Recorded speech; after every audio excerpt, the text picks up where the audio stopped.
Greetings from Penn State Health and the Milton S. Hershey Medical Center in Hershey, Pennsylvania. Penn State Health is hosting this patient panel discussion on the topic of infertility. This is a collaborative project between the divisions of reproductive endocrinology and infertility and hematology oncology, and this coincides with Resolve's National Infertility Awareness Week, as well as Adolescent and Young Adult Oncology Awareness, which was the first week in April. This patient-centered webinar consists of AYA panelists who were treated here. Jill Robertson, who is myself. I'm the Pediatric Oncology Psychosocial Program Coordinator, and I'll be the primary facilitator with the support of Dr. Pooja Rao, who is the Pediatric Hematology Oncology and AYA Director here, and Dr. Stephanie Estes, who is the Fertility Specialist and Professor, Division of Reproductive Endocrinology and Infertility. This will be a patient-driven discussion on topics related to their personal experiences as they were diagnosed with a cancer or a blood disorder, and were informed that their treatments will likely cause infertility. These are their stories of navigating two healthcare crises simultaneously. I'd like to take a moment to thank Four Diamonds and the Penn State Health System for their support of this program, and I'd like to take a moment to introduce our patient panelists. First, we have Corrine Parrish. She's a 31-year-old nurse with a history of working HEMOC and bone marrow transplant for 5 years at the Children's Hospital of Philadelphia. For the past 3 years, she's been working at Penn State Health in the maternal child float pool. She is currently in nurse practitioner school to become a pediatric oncology nurse practitioner. She's in a committed long-term relationship and is currently undergoing fertility treatments. Joe Apgar is a 38-year-old CEO of Pelotonia. It's an organization built on a community that is passionate about ending cancer. 100% of all participant-raised funds go towards innovative cancer research at a school we won't mention, Ohio State. Since 2008, the RIDE community has raised more than $258 million. Joe is married and has a 5-year-old daughter. And we also have Bemi, and I'm sorry, Bemi, I don't want to try to pronounce your given name, but Bemi is an 18-year-old second-year student at Lebanon Valley College in Annville, Pennsylvania. She's enrolled in the BSN program, and after graduation, she plans to work as a pediatric nurse and continue schooling to eventually become a nurse practitioner. If everyone on the panel would like to tell us a little bit about yourself, what made you interested in participating in this panel, and any key points you'd like to convey during the webinar. Not only as a survivor, but also as someone who at this point in their life is considering expanding their family. And I just find it really important to raise awareness for not only pediatric oncology and survivorship, but also infertility, because I think that for especially my age in my 30s, I do think that there's a lot more people that have infertility issues than you may realize.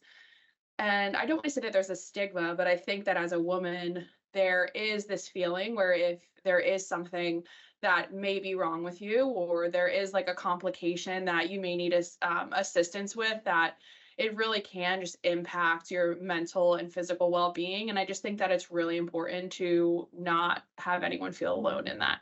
So I'm Joe. I live in Columbus, Ohio, as was mentioned by the Ohio State shout out, but I'm a very proud Penn State alum, and I assure you I still wear all my Penn State gear here over in Ohio. Died cancer when I was 21, when I was in college, diagnosed, and shortly thereafter learned about my own infertility, and sort of navigating that as a male has been really interesting. I think it's definitely a taboo topic and not something a lot of men talk about. So the chance to share my experience and share my story with all of you, and sort of admire all the work you're doing. And so I'm super excited to be a part of this. Hi, everyone. I'm Bemi. So I'm a sickle cell patient, and I've always had it as I was born with it based off my parents' genotype. My brother and I were the lucky ones to get the SC genotype. As an 18-year-old and a nursing student, I am also still learning about how sickle cell can someday affect my fertility when I plan on having kids. So yeah. I just would like to start out also with a question about when you were going through your treatment and the challenges that you've been going through and facing while you were either here or even afterwards going through reproductive treatment, what would you wish you would have known that you were going to face that you didn't know? Obviously, like, you have to grow up very like fast when that happens at that age. And I wish I would have taken a second to just like think about how this could have impacted my future.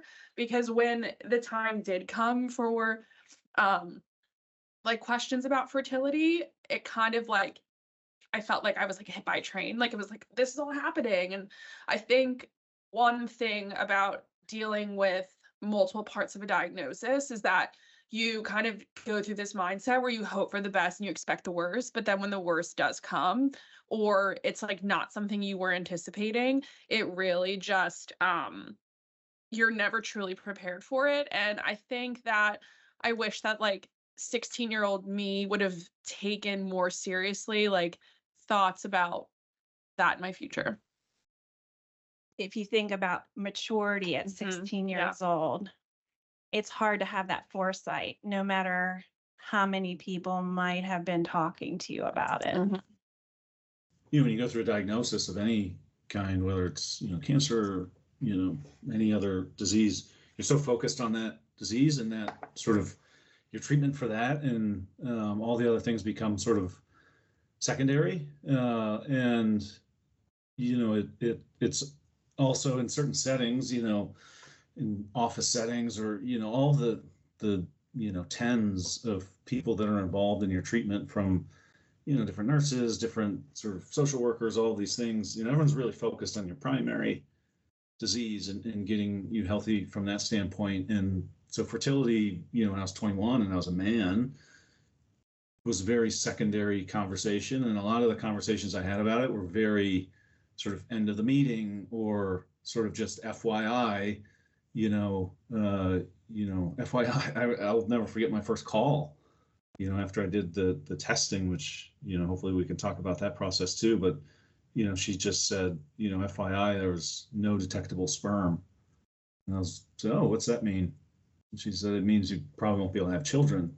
But, if you have any questions, just call us.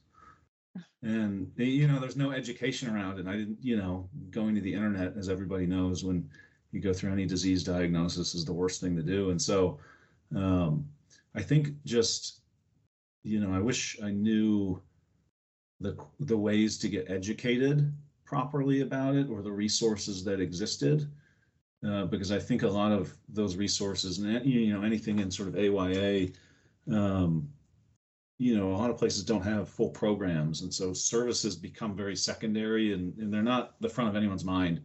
And I wish I knew sort of the resource to go to where I could just sit down with someone and have them explain to me how to read tests and how to, interpret things that I was hearing, because it was the first time in my life I had heard those words.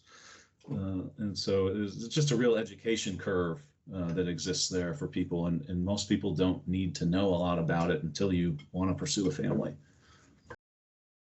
I think I hear between the two of you a common thread is like, I wish there would have been some breathing room between being diagnosed and being told, in the future, if you want a family, these are things that might happen. And just some time to mull those points over. I mean, those are big things in everybody's lives. And you're being asked to address them in sometimes as little as a day. And also fertility things like really complicated.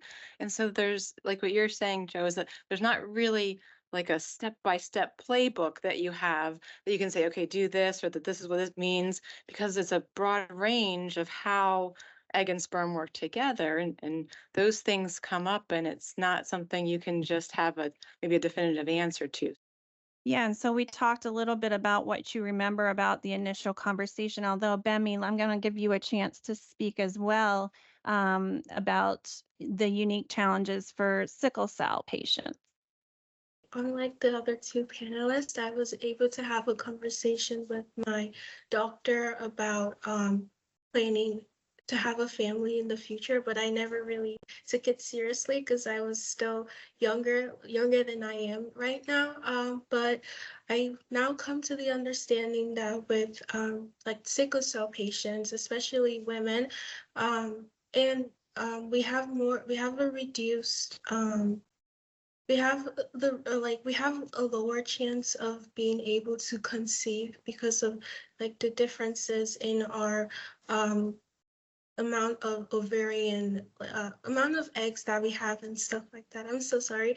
And also too, it's only recently I came to the awareness that when I plan on having a family, I need to look for someone who doesn't carry the same blood genotype as I have, because then we are at a higher risk of passing sickle cell um, anemia onto our offspring. So for sickle cell patients, there's like a challenge in like, it's gonna be so weird for me when I plan on getting married, having to tell my future spouse that, hey, we need to test your blood genotype because you can't have A, C, or AS, you have to be AA. So we have a lower risk of complicating our future children's life. And I think that's an important point. That's great to hear that you're thinking about that. So thank you. And there continues to be an evolution of technology. I think that's one of the reasons for this webinar is we can look at some maybe of the embryos that might be able to be created for someone with sickle cell, so that you can have children with a certain type of partner, but yet not have an affected child. So there's lots of new things out there, and we'd love to discuss that further with anyone who has questions in that regard. So thanks for bringing up that important topic. I feel like in listening to your responses, one of the things that I wanted to ask is, in what ways would you have felt more supported by your medical team when you learned of the possibilities of fertility challenges? And I think what I heard is that a little bit more time spent, and a little bit more medical descriptions. I don't know. Let me just have you jump in and let us know. So much gets thrown at you in the moment, and you have no knowledge base of anything that's being talked about to you. And so, you're sort of listening for, information about your treatment or, your surgery, or, I think a lot of people, especially at a young age, you're wondering, are you gonna die? I thought, am I gonna make it to graduation? Do I have to drop out of school? That was like the very first thing I remember thinking. And so you start to add these layers of a conversation on, and fertility makes its way into the conversation, and it's just misaligned with where you are in your life at sometimes. And so like I wanted to make it to graduation, and the only thing stopping me from making it to graduation was going to be my treatment. And if I had to drop out of school or not, like my infertility or fertility had nothing to do with me graduating. And so I also made it secondary as well. And I wish somebody, and probably somebody maybe other than my oncologist, like another resource would have sat down and said, hey, I just want you to know what this means. And I want you to know that these are all the different paths that exist. And it's disappointing news, and it's okay to be disappointed, but there's also like many ways to make a family. Because I actually didn't feel sad about it for a while, because I didn't know to feel sad about it. Or sort of that I never felt like a loss about it in the moment. I felt a loss about it sort of after, sort of reflecting on the experience later. And so, to have a resource that would have sat down and said, almost acknowledged, like, look, this isn't part of the good news, and that's okay. And here's sort of the ways we're going to help you get through that, and start by sort of educating. I think would have been really great. So that's probably what I would share. I think that, like you said, everything happens so fast from the time of like diagnosis to treatment to, okay, like now you have finished treatment and you're in your like the first year of like post survivorship, from 5 years to even now 10 years. Like it's such, every, year and milestone is such a different like kind of trajectory. I would have been like 21 at my 5-year like survivorship meeting, like having a more like serious conversation, or just like a resource to be like, okay, even though you're 21 and you're going to graduate college soon and this may not be on your mind, these are things that from chemo potentially could have happened, or these are your numbers of where we're like at right now. Because when you first get your like treatment binder and it gives you all the descriptions, like it's like listening, like to a drug commercial. Both of your points are really well taken, because I'm someone who has, like many oncologists, most oncologists, has a really vested interest in making sure my patients and their families have the information. But in the hustle bustle of like making sure the right labs are ordered, are the right images done, like checking off the list, talking about fertility almost, it feels awkward on my Right. end, Yeah. because I'm kind of introducing it in the midst of this, news of a new diagnosis. And oh, by the way, the treatments that we give can have this impact. And that's really helpful to hear, because I think a lot of oncologists struggle to say it in a sensitive way, but also in the grand scheme of everything. And, having great colleagues in reproductive endocrinology and infertility to kind of almost pass that baton to as the experts in that, I think has been really helpful in making sure patients get the information, like to your point, Joe, not necessarily everything from your oncologist, but from people who could answer more of those in-depth questions. So Yeah, I think the multidisciplinary approach is where, we're heading with all this care, and just having it be open to you and having a way that people can hear it and be able to respond to it is, what we're hoping for. Joe, I know you mentioned earlier that you wanted to talk about a little bit how awkward it was for you for the fertility testing process. So are there particular things that you'd like to say about that? I was 21. I was a college student. I was a senior at University Park. And, it was sort of just all the stuff was thrown at me. I think, like I said, I was less concerned about fertility. It wasn't like the big shining light in front of me. I wanted to stay in school, which I did, and graduate on time, which I did. And so I had, there was actually not a facility in State College to go do this, sort of a reproductive, diagnostics place or anything like that. So I actually went to Pittsburgh. So I drove to Pittsburgh, and I drove by myself, and I showed up at this office building, and it's, I will say, the most sterile, dated environments I've ever been in have all been reproductive centers. If someone could just make one that was like built for this generation, it'd be amazing. But you go in, and it's like the person's like, "Why are you here?" And you're like, "What do you mean, why am I here?" Isn't there like one reason someone would come into this place? And so you're like, it's not like there's people waiting in a lobby, at least the places that I've been. And so it's sort of just, I'm probably going to say more than people need to know, but they give you the cup, and they're like, room 3 down the hall, and you go in, and I kid you not, this, very nice woman, but she wasn't exactly caring about my experience. She's like, put the paper towel on the seat if you want to use the seat, and there's magazines under the sink, and we'll see you in about 10 minutes. And I didn't know what to do. And so, I did the whole thing, and I come back out, and like that's just an awkward exchange when you give them your sample and got to write your name on it and all that stuff. And the people that work there, they're dealing with that every day, so they could really care less. They don't think it's awkward at all, but it is literally some of the most awkward times I've ever had in my entire life. And so I've like had that experience. It was like really sterile, and the person working there was like not very communicative, and that's one experience. I sort of later tested and sort of had hoped that maybe my fertility changed. And so when I moved to Columbus, there's a handful of places out here, and I visited them at the recommendation of my oncology team out here.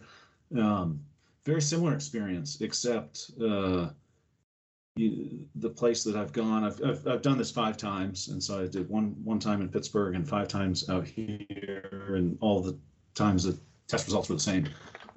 But the place in Columbus was probably one of the 5 most beautiful women I've ever seen in my entire life. Was the receptionist, and was to this day one of the most awkward encounters I've ever had in my entire life, because she was so nice and chatty and trying to beat around the bush around what I was actually doing there. And so I decided one time that I went in there that I was just going to tell her my entire life story to like get it out of the way. And so it's just like the experience of it. You remove sort of the medical side and the testing side and the storage side of it, because there's a very sort of pragmatic, and there's a certain amount of things that need to happen in the experience. But the experience of, at least for speaking as a male, the experience of sort of reproductive diagnostic testing and all that stuff has just not ever been considered at the places I've been. And so there's no like, let's make you comfortable, let's make this not awkward. And there's so much opportunity for that, I think, in the experience. And I think, when you go to, great hospital systems, or you go to like a children's hospital, right? Like, when you step into a great children's hospital, like it's fun, there's colors, there's, toys, there's like all these things. Like, how do you think about healthcare in that manner, in like a full holistic experience from the minute you walk in? And I've just always thought that like all reproductive medicine has that opportunity to not feel sterile, because a lot of people do enter the space in a mindset that is not always so happy. And so I've just always thought it was a really interesting opportunity to, for healthcare to, deliver an experience around the medical experience that is, hopeful and optimistic and maybe a little fun. And so it's, those are my experiences. I'll leave it at that. I could talk for an hour about it, but I won't. So I wonder, Joe, you said you got tested 5 times. Did you get tested that many times because you thought your fertility might change, or you found a partner that you could see yourself with for the rest of your life? And it kind of, as you were telling your story, I thought, well, yeah, like there is a difference between testing your sperm count as a result of a medical treatment versus testing your sperm count because you've met somebody that you want to build a family with. Yeah. No, I did all my testing sort of without any immediacy towards family planning. It was always sort of, and I think it goes back to the education piece. I had talked to people who had said, there's really slim chance that it changes. And then I had talked to like one person who was like, well, I think like I read in some study that like it could come back. And so like I sort of, held on to that hope a little bit. And ended up sort of closing the door on it after the 5th time. And I think the other thing people don't talk about a lot is it's not cheap. Insurance doesn't generally cover it. And so you're paying a couple $100s, and, I was just out of college and didn't have a lot of money. And so, I ultimately stopped when I just decided like I was fine with, pursuing other options for family. How about for either of our female panelists? Were there times of awkwardness as far as the procedures and testing that you had to go through? Everyone has their own story and everyone goes through their own struggles. And I think that it's such a safe, like it always made me feel like a safe space where like I'm going through this, but someone else is also going through this as well. Um, it is such a roller coaster of like just up and downs. And I think that one, and I'm sure Dr. Estes could like attest to this too, is like your numbers tell a story, how you react to treatments, another story, how, you know, it's literally like a day by day kind of what is happening, like process. And um it can be, it truly is like a commitment of, okay, I know I'm getting my labs tested this amount of days, or I'm getting an ultrasound on these days. And I remember when I had started my injections, like the initial, like just the bloat that you get, and I was just like, thank God for comfy yoga pants. And um you're like the up and down of just like not only your emotions but your hormones as well. And um I think that it like it takes its toll, and you have this end goal in sight. And even if you may not hear news that like you want to hear, I never felt like hope was completely diminished. Like I never felt like, okay, this is the end point. Like there are no other options. Like I've always felt so like, hey, this, and I think that's been my whole outlook even from when I got diagnosed, is this happened, but whether it's good or bad, you can, it's like make like lemonade from lemons, like take the experience and take what this is, and we have X, Y, and Z plan that we can try. But I think you bring up a good point, because it's just so difficult because it's a multi-step process and you don't know what the outcome is going to be. So, right, if you go to buy a car, you're like, okay, this is how much money I'm going to have. I'm going to finagle here and I'm going to then get this in response. And I think one of the most challenging parts about, what you may go through, and please, let me know, it's just, you don't know what's going to happen. Yeah. And then you have all these appointments and things that you're talking about, and it's very scary. So, I think we want to support people in this endeavor, and so anything we can do to do that better is in that multi-step process. And again, education. Like for my own story, like I have a low AMH count, which could like more than likely I can attribute it to chemo and everything like that. And when I had first started like fertility testing, like all my other levels were beautiful, like my uterus looked beautiful. I was like, okay, like this is gonna go great. And I remember like I got my labs after I was on like the birth control pills, and everything was great to start. And then kind of like starting the like injections. And I'm sure anyone that's gone through like fertility knows, like sometimes the medicine that you're on just isn't it for that round. And that was like hard to hear, but then it was like, okay, it's okay. There's still other options. There's like your body can still do X, Y, and Z. And I think it's very easy to feel defeated, and it's very easy to get caught up in this like, I don't want to say woe's me, because it's a very hard and difficult thing. And it is absolutely okay to like be sad about it and to feel angry about it. But I think it's a matter of like pushing forward through that. And if it wasn't for like the education and support that I got from like Dr. Estes and Dr. Butts, like I don't think I would have such like a positive and good feeling as much going forward through it. So like thank you so much to you guys. I think we're touching on a little bit of 2 points that we wanted to talk about anyway, is like what are some of the very highs that you experience? What are some of the very lows that you experience? And like, how is that related to hope as you go through these processes? And I think like a little bit of what you were saying, and I'd like to hear more, is that kind of your hope shifts depending on what part of the process you're in. That's almost like a mantra, like your hope shifts. Like, I remember I would have like a really great chemo week, and then the next week I had mucositis so terrible and I'm throwing up, and like I was like, this is the worst week of my life. And then it's like, no, that wasn't, in retrospect, that wasn't the worst week of my life. And your hope shifts. And I think that like I've always tried to have the mindset like I may be going through this, but someone else is also going through this. And I think that one of the biggest things with this panel is that like you're not alone, like someone can connect to you in some like way, shape, or form. And that like I think like that hope shifts. But I think just like that camaraderie and like even with like working with like the multidisciplinary team and everything, like that hope shifts, but you're never alone in like the ebbs and flows of that. You go through so many ups and downs, like with any diagnosis. And, you know, Bemi, I'd be curious what you have to say, just like having such a long extended period of, you know, knowing your diagnosis and, you know, fertility and those things. But like, there's just so many ups and downs. It's sort of just, you know, the fertility piece is obviously just one part of it. I think when you do get into the fertility space, if you will, right, there's so many reasons for people that are having fertility challenges.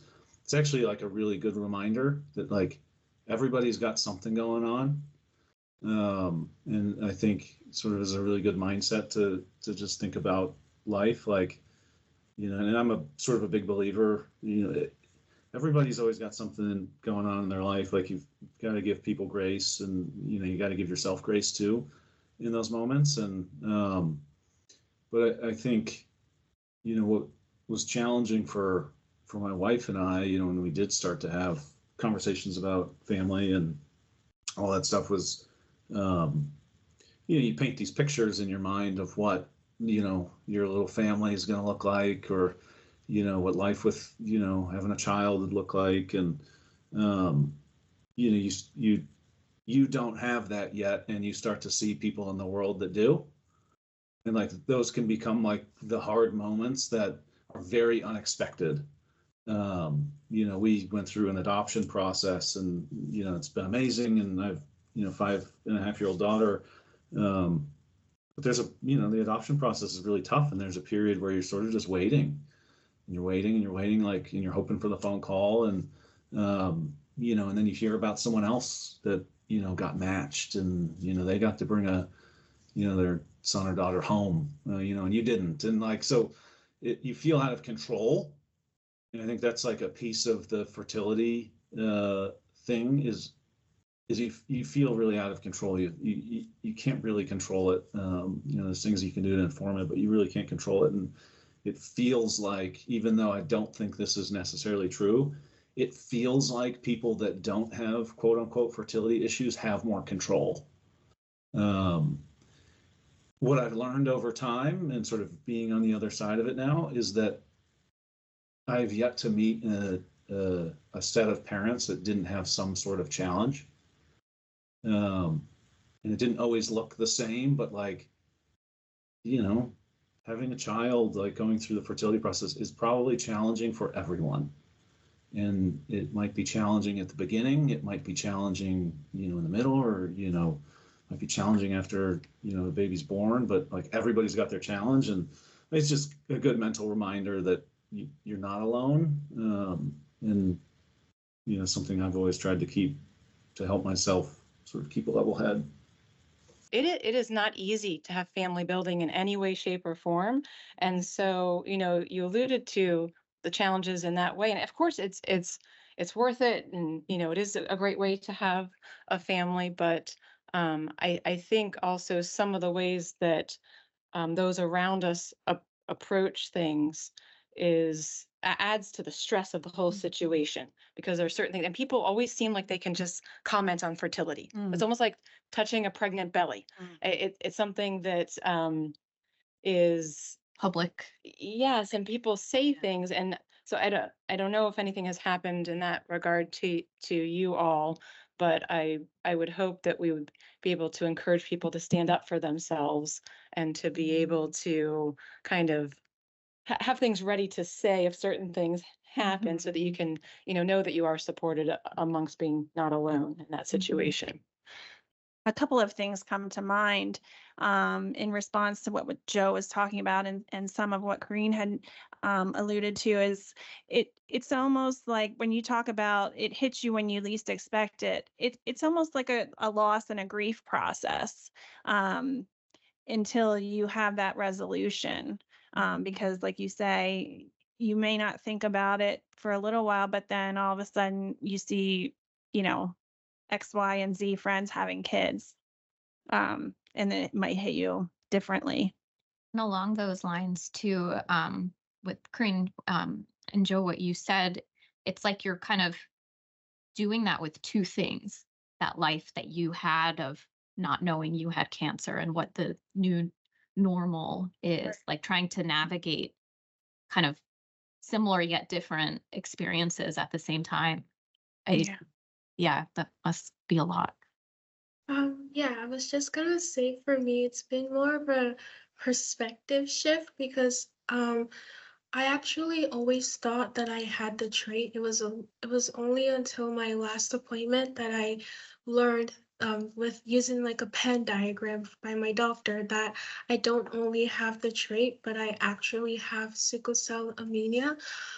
So for me, it's been like, although I'm still young and I'm not really thinking about like family planning yet, but doing like the spaces and my when I have reflective thinking and thinking about my future, it does tend to put pressure on me, like on the fact that someday I need to tell someone that we might have fertility problems or that we're gonna have to like look for ways to maybe start a family in case naturally it doesn't work. But I do want to try to have it naturally first. I haven't done any testing yet or anything like that. But so it's just, for me, it's kind of scary because also too thinking about my little brother, although he's like only 10, that someday he's also too gonna have to go through all of this and, start talking and going through like what Joe said earlier, the awkwardness of having to do testing like that. So it's just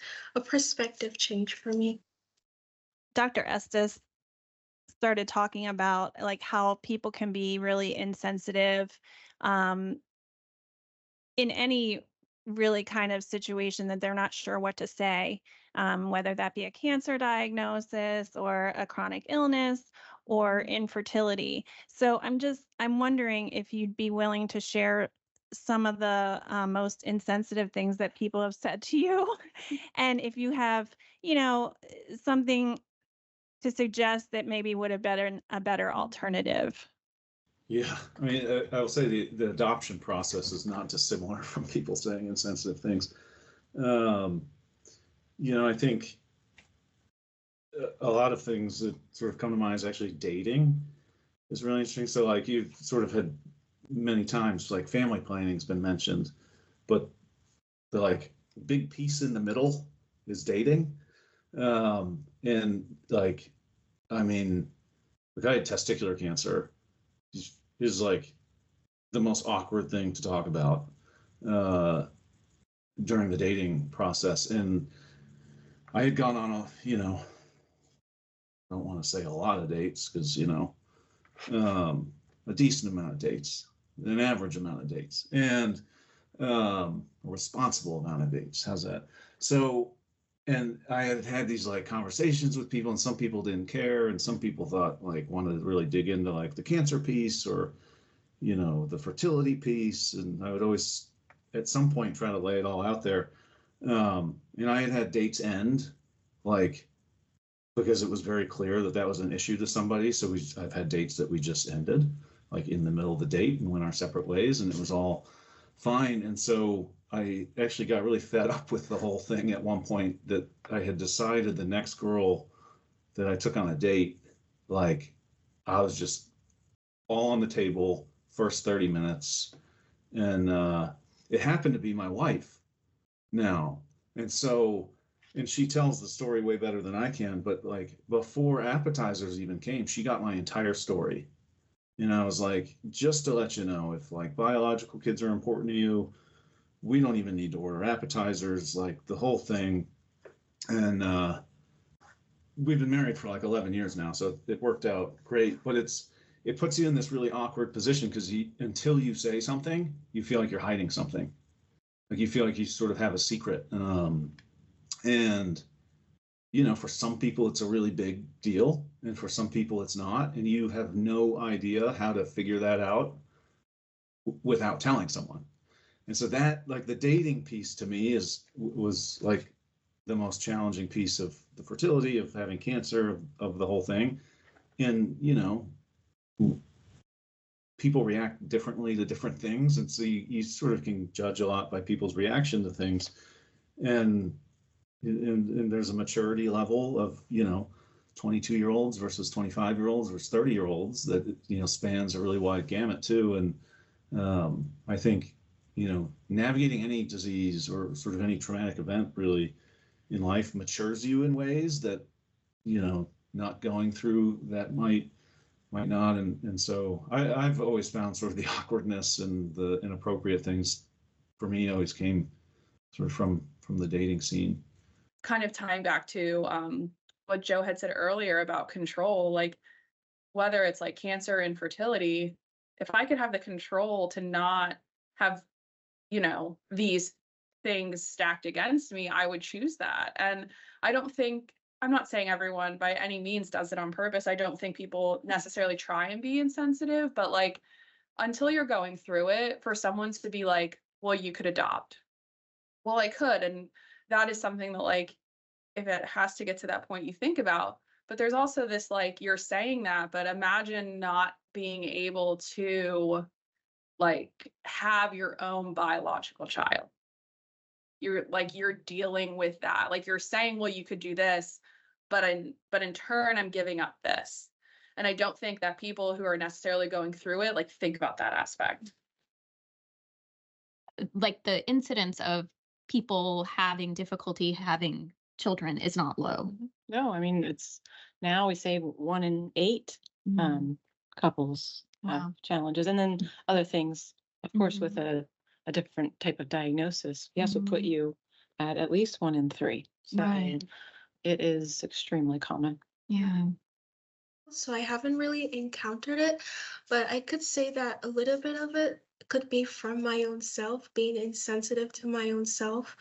But like saying stuff like, okay, I want to adopt, but then I really want my own kids biologically and be able to start my own family biologically. It's just I think also to just giving myself some grace and knowing that although it's I can't really speak much on it because I don't really have a lot of experience. So I just think mostly just giving my own self grace and also to spreading awareness of the fact of sickle cell anemia to the people that I am with and trying to educate them on it, which is something I am learning a lot my sophomore year in college is on the aspect of just educating other people and like trying to help them understand. So maybe hopefully I can do that someday. If you're choosing to like go through fertility, I feel like you're going through it either, for yourself to think like, how is this helping me to plan for the future? Or you're doing it with a partner for how is this helping us plan for the future? And I think for me, I had similar situations to Joe, and like I had a rule essentially where it was like I would ask someone 3 things about themselves, and then I would say 3 things about myself. And the fact that I had cancer was always one of those things. And like funny enough, my boyfriend Andrew, like I remember it was literally the first day we were talking, and like we're both in our 30s and talking about like, do you want kids one day? And I remember I was just like, oh, that's a loaded question, and sent him a novel of like, I would love to be a mom one day. I've always loved kids. But I've kind of put up this wall of I would love for it to happen for me. But if it doesn't happen for me because I had to go through something that, you know, like I got medicine that had saved me, but at the same time could have caused so many things. Um, it was just like an important conversation for me to have essentially to like weed out who could like go through this with me. Um, and I actually remember one of the Life on Pause podcasts, like one of the things I said was like, who could I picture like pushing my kid on a playground set, like in the backyard? And I think that like that's always something I've taken into like major consideration when like dating or being with someone. And my boyfriend Andrew and I, who like we're in a very committed relationship, like still waiting for something on my left hand, but we'll get there. So we can talk about babies, but not a ring. But I think it was a very like I'm so thankful that he was so open and so like, okay, if this is what we need to do, like I'm on board. I'm always here to support you. Like it's you and me. And I think that that's very important is having just like that support system from your partner, or even for yourself, because it's something that like even though like I was the one taking like the medicine and I'm the one that's doing a majority of like X, Y, and Z for like my eggs and like it's like Joe had said, it's not like it's easy to just walk into a room and be like, okay, well, here you go, like see you in a couple minutes. And I think that for as much as like I'm going through it, like he's going through it too. Like he's the one that is when I'm at 20%, he's at 80% picking me back up. And um I know that regardless of like where this journey goes, a big reason like while I'll be okay is because like I know I have him. I never once had,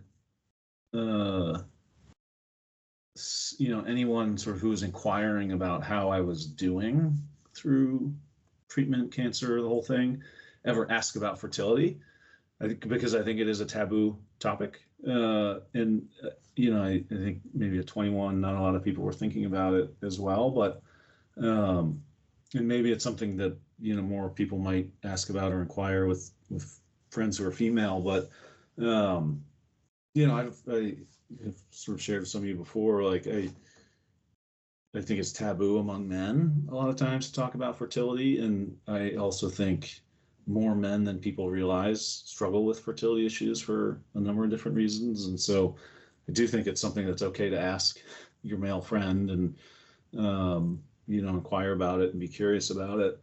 But I think conversations like this go a long way. I think,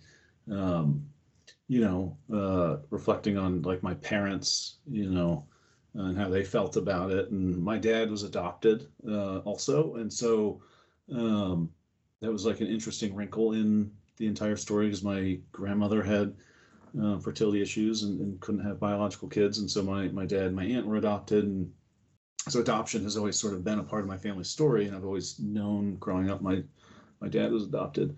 But, there's a lot of ways to make a family.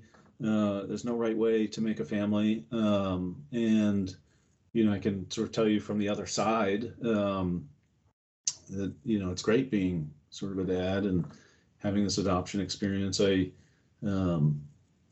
anyone that is listening that, adoption's of interest, I think one of the best things we ever did was we actually found a pediatrician who adopted kids herself.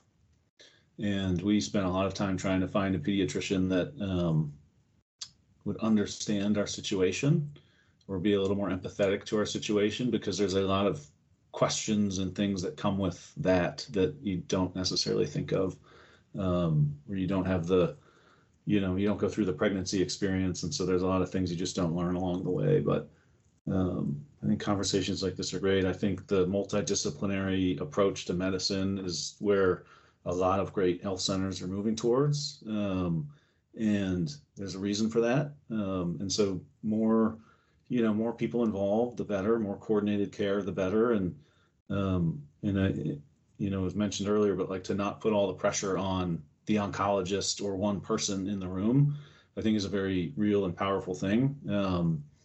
Because, you want your oncologist focused on sort of a singular thing at times. And it's a big burden for one person to have to deliver all of those news and educate all of those things. So, I love the way healthcare is going. And so I just say I appreciate having this conversation and thank you for having me. It's been great. For me, I don't know if maybe it's just being in nursing school. So it's just all about raising an awareness and educating people from early on the problems that, well, not problems, but like on the extra, like, I don't know how to describe it, I'm sorry, but like there is more to it than just the surface of your diagnosis. And I just raising an awareness and informing people, and while doing that, being there along the way to help and to guide them. It could be just like family and the interdisciplinary team, because we've been talking about that also too in school, and it's been really eye-opening how different professions can come together and form a ground base for individuals who have different diagnoses, and also to help individuals with their fertility issues, and letting them know that it's not just them, that there's someone who is there backing them up and supporting them. You three are doing just that. Like you're doing such wonderful advocacy, even if you don't realize it, by talking about your experience. So, really want to thank you three for really opening up about really personal things so that others have that benefit of that knowledge, myself and providers included. Yes. Yes, thank you so much for being vulnerable and for sharing, things that really matter. Thanks to everyone for attending and our panelists and everyone that made this webinar possible, including divisional support from hematology oncology, pediatric hematology oncology, reproductive endocrinology and infertility, and 4Diamonds. Thanks. Thank you. Bye, everyone. Bye. Hi, everybody. Thank you.